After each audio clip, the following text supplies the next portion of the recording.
Bonjour tout le monde, aujourd'hui c'est Kenny Chéri. Je suis né à Montréal.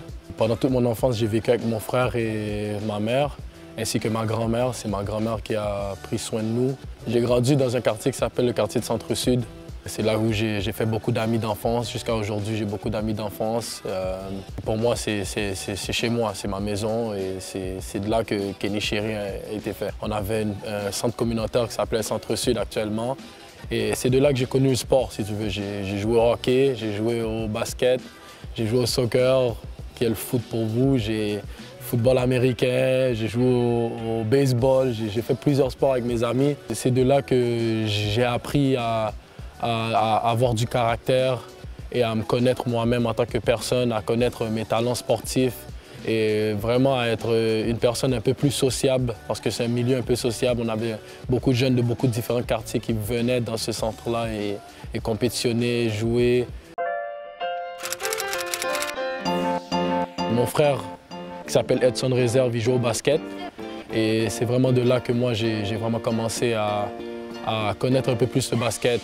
Et surtout mes amis, c'est un sport qu'ils aimaient beaucoup. Alors on avait un terrain de basket qui s'appelait le Parc des vétérans. Il fallait que tu sois assez bon pour pouvoir jouer dans ce parc-là. Et je me rappelle qu'on était plus jeunes, on n'avait pas encore le droit de jouer dans ce parc-là. Alors on allait juste regarder les grands jouer qui étaient mon frère et ses amis. Et c'était quelque chose qui était vraiment impeccable parce que tu avais envie de jouer, mais tu savais que tu n'étais pas encore au niveau de pouvoir jouer avec eux. Alors notre but, c'était de s'entraîner, nous, moi et mes amis, et de pouvoir avoir l'opportunité un jour de jouer là. Pour moi, le basket, ça a commencé vraiment sur le playground avec mes amis. On a compétitionné, on a joué. De là, j'ai eu l'opportunité de pouvoir rencontrer quelqu'un qui est très spécial pour moi. Son nom, c'est Milder Dorville. C'est quelqu'un qui m'a amené dans le basket, il m'a appris à compétitionner. Pour lui, j'ai joué dans une équipe, l'équipe du Centre-Sud. Et de là, j'ai eu l'opportunité de pouvoir monter de niveau. Je suis allé à une école secondaire qui s'appelle Jeanne Mance. J'ai été coaché par un coach Martin Dussault. C'est une compétition 2A, c'est une compétition scolaire. Et de là, j'ai pu commencer à éprouver mon nom, commencer à créer un statut pour moi-même. Et la raison pourquoi aussi, c'est que mon frère est allé à la même école secondaire et a joué pour cet entraîneur-là. Alors c'était quelque chose d'un peu spécial pour moi. Pour continuer mon cheminement, j'ai voulu continuer à m'éprouver, à augmenter mon niveau de jeu. Milder Dorville a pu m'apporter une opportunité d'aller jouer dans une équipe encore plus haut, l'équipe de Parc Extension, qui était un niveau 3A, qui est un des niveaux les plus hauts à Montréal, à notre âge, qui était l'âge de 14, 15, 13 ans. De là, j'ai rencontré des gens avec qui je suis encore en connexion, Nelson aussi, Henry Wong, et j'ai joué pour un niveau encore plus haut. C'est vraiment de là où j'ai pu apporter mon jeu à un autre niveau. J'ai pu m'améliorer en tant que personne, en tant qu'athlète. C'est de là que j'ai vu que je pouvais faire quelque chose avec le basket et j'ai vu que, OK, je pense que le basket peut être quelque chose que je peux faire plus tard ou jouer professionnel un jour parce que ces gens-là m'ont poussé à un niveau, à un très haut niveau. Ils m'ont poussé à des limites que je ne savais pas que je pouvais atteindre. De là, j'ai continué à m'améliorer, j'ai continué à m'éprouver, j'ai continué à travailler et j'ai pu jouer pour l'équipe du Québec. J'ai pu jouer pour l'équipe du Canada, U20. À 16 ans, j'ai eu l'opportunité, par les coachs de Parc Extension, ils ont eu l'opportunité de m'envoyer aux États-Unis, à Washington, D.C. Et j'ai joué à Archbishop Carroll High School. J'ai fait 2 ans à Washington, D.C. Après ça, je suis allé à Missouri à la fac. Et j'ai fait 2 ans à Missouri, où j'ai fait 2 très belles années qui m'ont donné l'opportunité de pouvoir aller à Baylor University, qui est une école Division 1, qui est une des meilleures universités aux États-Unis. C'est une école qui est très chrétienne. J'ai pu plus me familiariser à Dieu, plus apprendre à le connaître. Et c'était quelque chose qui était très spécial pour moi, ma vie et ma famille, parce que c'est quelque chose que j'ai partagé avec ma famille, j'ai partagé avec les gens qui sont très proches de moi.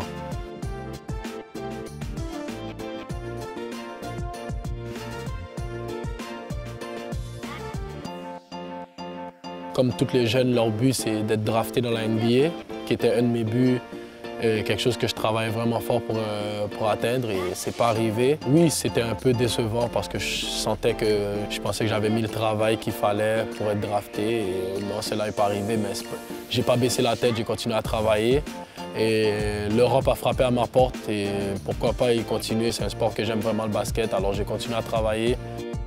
J'ai atterri en Hongrie, c'était ma première année. Très belle année en Hongrie. J'ai joué avec des joueurs qui étaient très exceptionnels, des très bons amis à moi. Jusqu'à aujourd'hui, j'en ai un qui joue à Boulazac en France. Il s'appelle Ryan Pearson, qui est une des personnes avec qui j'ai pu apprendre le plus parce que c'était ma première année en Europe.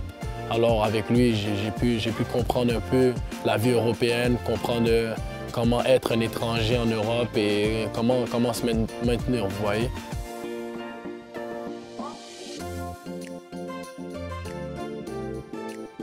Après ça, j'ai fait 2 ans en Espagne. Ma première année en Espagne, c'était à Séville, une ville qui était très magnifique, une de mes meilleures expériences.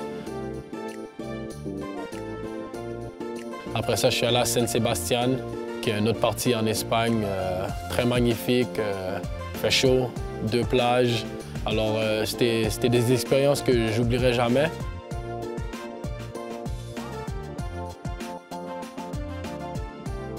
Après, je me suis demandé pourquoi pas faire un changement. Et la France a frappé à ma porte et je me suis dit, bon, comme je parle français, pourquoi pas y essayer. Et j'ai atterri à Boulazac avec un coach qui s'appelle Thomas Andrieux. On a eu une très belle connexion pendant nos discussions pendant l'été. Alors je me suis dit, pourquoi pas y essayer. Beaucoup de personnes me demandaient pourquoi Boulazac, mais moi, je ne pensais pas à Boulazac en tant qu'une place qui était un peu plus calme que les autres. Je voulais juste jouer au basket et je pense que c'était une des meilleures décisions que j'ai faites. C'était quelque chose de nouveau pour moi, venir en France. Et j'ai été accueilli, j'ai été très bien accueilli en Boulazac.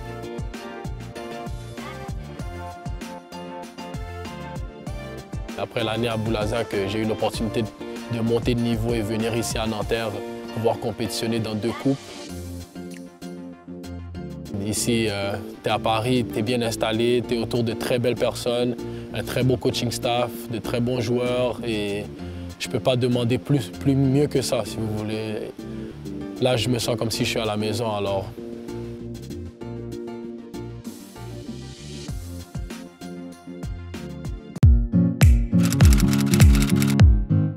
J'aime beaucoup me relaxer, j'aime regarder des films.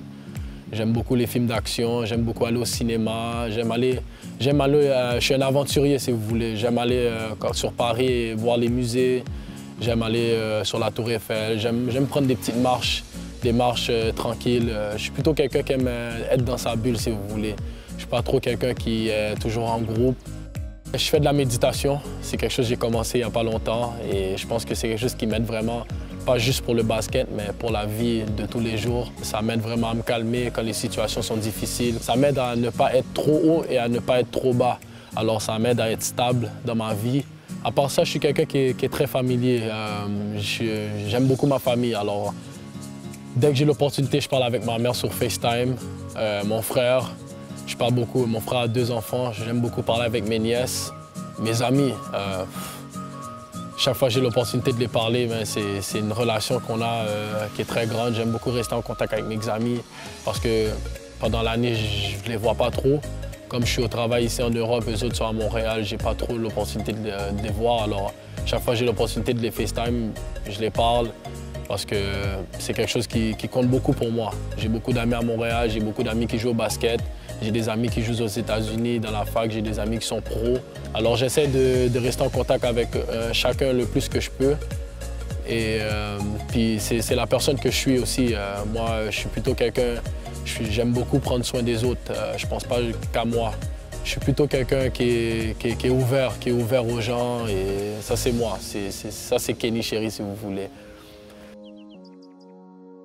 J'aimerais passer un petit message pour les gens qui sont à Montréal, ma famille, mes amis, les gens qui regardent peut-être l'interview. Sachez que moi, je suis ici à Nanterre, je travaille très fort. Je ne travaille pas pour moi, mais je travaille pour la ville de Montréal. Je fais tout ça pour les jeunes de Montréal, les gens qui me suivent, les gens qui me regardent, mon fanbase, si vous voulez.